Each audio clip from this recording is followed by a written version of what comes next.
নেত্রকোনা, যা বাংলাদেশের উত্তর পূর্ব সীমান্তে ভারতের মেঘালয় রাজ্যের গারো পাহাড়ের কুল ঘেঁষে অবস্থিত প্রাকৃতিক সৌন্দর্যে ভরপুর এক জেলা।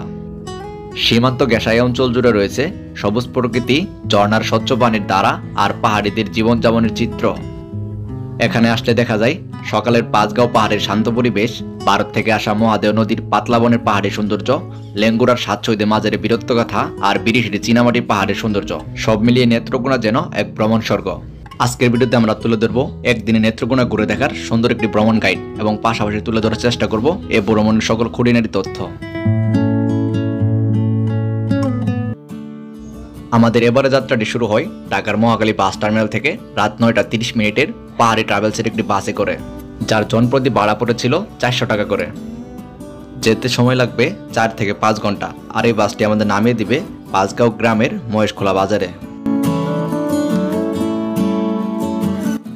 আপনারা চাইলে ট্রেনে করেও পাঁচগাঁও কলমাকান্দা ভ্রমণ করতে পারেন। সেক্ষেত্রে সকালের কমিউটার ট্রেন কিংবা রাত 11টা 30 মিনিটের হাওড়া এক্সপ্রেস ট্রেনে করে নেত্রকোনা চলে আসতে হবে।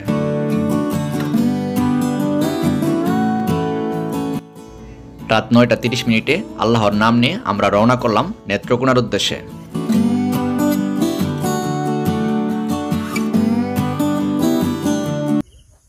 শুভ সকাল। এই মুহূর্তে আমি অবস্থান করছি বাংলাদেশের শেষ গ্রাম নেত্রকোনার কলমাকান্দার পাঁচগাঁও গ্রামে। আমার পিছনে দেখতে পাচ্ছেন ভারতের মেঘালয় রাজ্যের কাঁটাতারের লাইট জ্বলছে। আজকের ভিডিওতে আপনাদের দেখাবো এই পাঁচগাঁও গ্রামের সৌন্দর্য, পাতলা বন, লেঙ্গুরা, সাতশহীদের মাজার এবং বিজয়পুর চীনামাটির পাহাড়ের সৌন্দর্য। তাই এসব কিছু দেখার জন্য আমার সঙ্গেই থাকবেন। সীমান্তের ওপারে পাহাড়ি গ্রামগুলোতে জ্বলতে থাকা আলো এখনো নিভে যায়নি, আর এপারে বাংলাদেশের গ্রাম, বাংলার আকাশে পাখির ডাকে ভেসে উঠেছে নতুন সকালের বার্তা।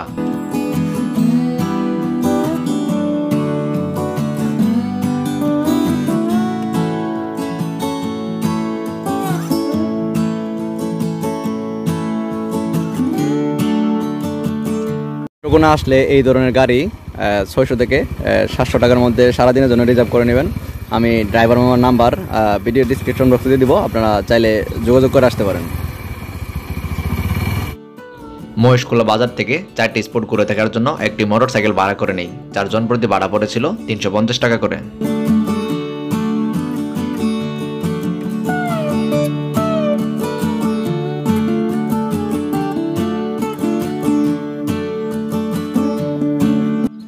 আজকের ভ্রমণে আমরা প্রথমে চলে আসি পাঁচগাঁও চন্দ্রডিঙ্গা পাহাড়ের নিচে। এখন আমি চলে এসেছি এই পাঁচগাঁও গ্রামের চন্দ্রডিঙ্গা পাহাড়ের নিচে। এখানে দেখতে পাচ্ছেন চন্দ্রডিঙ্গা পাহাড়ের নিচে ছোট্ট একটা পাহাড়ি বাজার। আর এই চন্দ্রডিঙ্গা পাহাড় কিন্তু বর্তমানে বন্ধ রয়েছে। এর ভিতরে কিন্তু বাইরের যে পর্যটকরা তারা কিন্তু আসতে পারে না। এখানে কিন্তু বিজিবির বাধার সম্মুখীন হতে হয়।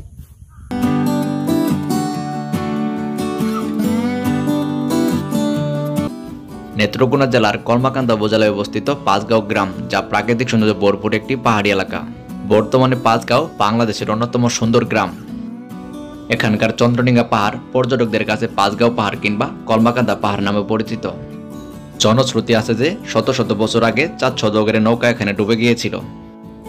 হিন্দুদের সর্পা মনসা দেবী চাঁদ সওদাগরের কাছে পূজা দাবি করেছিলেন। চাঁদ সওদাগর পূজা দিতে অস্বীকার করলে মনসা দেবী কালিদাস সাগরে তার সপ্তডিঙ্গা ডুবিয়ে দেয়।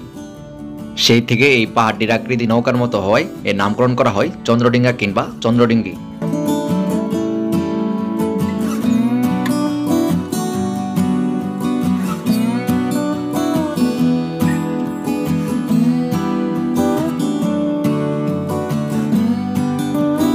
এটা হচ্ছে কিন্তু এই পাঁচগাঁও চন্দ্রডিঙ্গা পাহাড়ের নোম্যান্স ল্যান্ড, যেখানে শূন্যরেখা।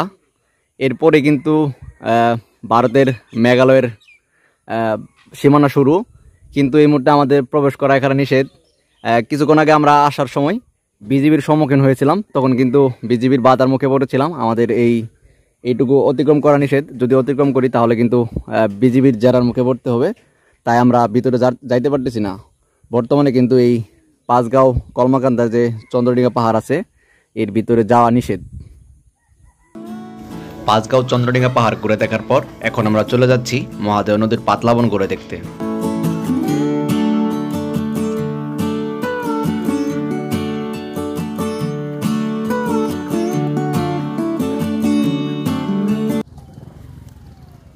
পাঁচগাঁও কলমাকান্দার সেই চন্দ্রডিঙ্গা পাহাড় দেখার পর আমরা বর্ডার রোড ধরে চলে আসি এই মহাদেও নদীর পাতলা বনে।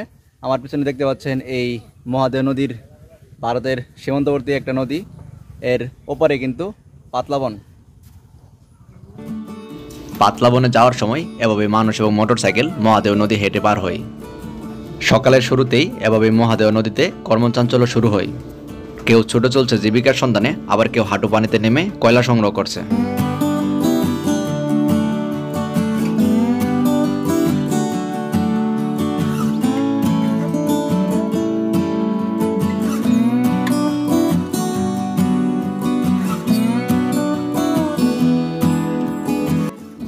ভারতের মেঘালয়ের পাহাড় থেকে নেমে এসেছে এই মহাদেও নদী। নদীর এক পাশে গড়ে উঠেছে গারো আদিবাসীদের জীবনযাপন, আর অন্য পাশে দাঁড়িয়ে আছে এক শান্ত প্রকৃতির রাজ্য পাতলা বন। দূর থেকে দেখলে মনে হয় গাছগুলো সারি বেঁধে নদীর তীরে পাহারারত সৈনিক হিসেবে দাঁড়িয়ে রয়েছে।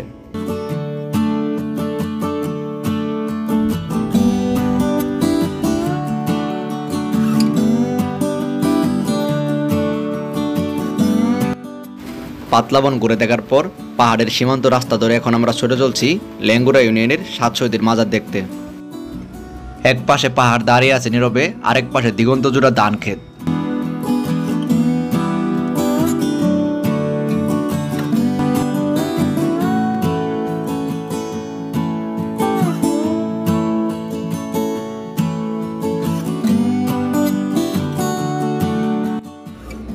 বর্ডার রাস্তা ধরে কিছুটা ছুটে চলে লেঙ্গুরা বাজারে সকালে নাস্তা করার পর আমরা চলে আসি লেঙ্গুরার 7 শহীদের মাজারে। কলমাকান্দার পাতলা বন ঘুরে দেখার পর আমরা চলে এসেছি নেত্রকোনা জেলার কলমাকান্দা উপজেলার লেঙ্গুরা ইউনিয়নের সেই 7 শহীদের মাজারে। এখানে মূলত 1971 সালের 26শে জুলাই নজিরপুর গণহত্যা দিবসের এখানে সেই 7 জন শহীদকে এখানে কবর দেওয়া হয়।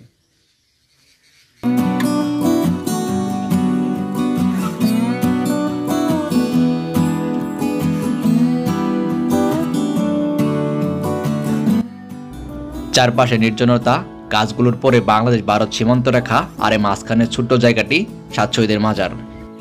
এ যেন সীমান্তের বুক চিরে শুয়ে থাকা এক ইতিহাসের স্মৃতি। দুপাশে ভারত, মাঝখানে বাংলাদেশ, ঠিক এই জায়গায় নিঃশব্দে শুয়ে আছেন 7 জন শহীদ, যাদের থেকে এই মাটি পেয়েছে স্বাধীনতার সুবাস। এখন আমি এমন একটা জায়গায় দাঁড়িয়ে রয়েছি, আমার পিছনে দেখতে পাচ্ছেন ভারতের পাহাড়, সেটা ভারতের সীমানা, এবং আমার এই পাশে দেখতে পাচ্ছেন সেটাও ভারতের সীমানা। শুধু যে এই গাছগুলো রং করা দেখতে পাচ্ছেন এটাই হচ্ছে বাংলাদেশের। আর এই জায়গার ভিতরে ঘুরতে হবে, এর আশেপাশে কোথাও যাওয়া যাবে না।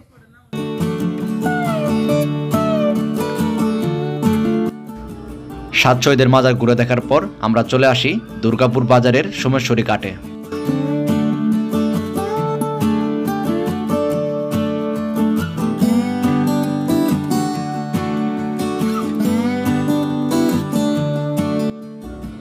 নদী পার হয়ে শিবগঞ্জ বাজার থেকে একটা মোটরসাইকেল নিয়ে আমরা চলে যাই বিরিশিরি লেকের দিকে, যার জনপ্রতি ভাড়া পড়েছিল 30 টাকা করে। শিবগঞ্জ বাজার থেকে মোটরসাইকেলে রওনা করার পর আমরা কিছুক্ষণের মধ্যে চলে আসি বিরিশিরি লেকে।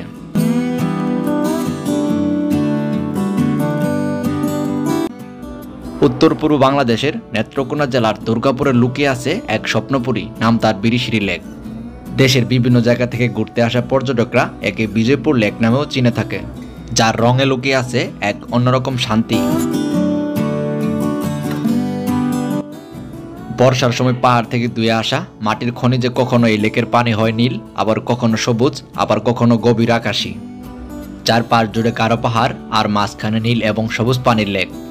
এই লেকের পানির রং প্রাকৃতিক, সূর্যের আলো আর বাতাসের ছোঁয়ায় প্রতিটি মুহূর্তে বদলে যায় এই লেকের রূপ।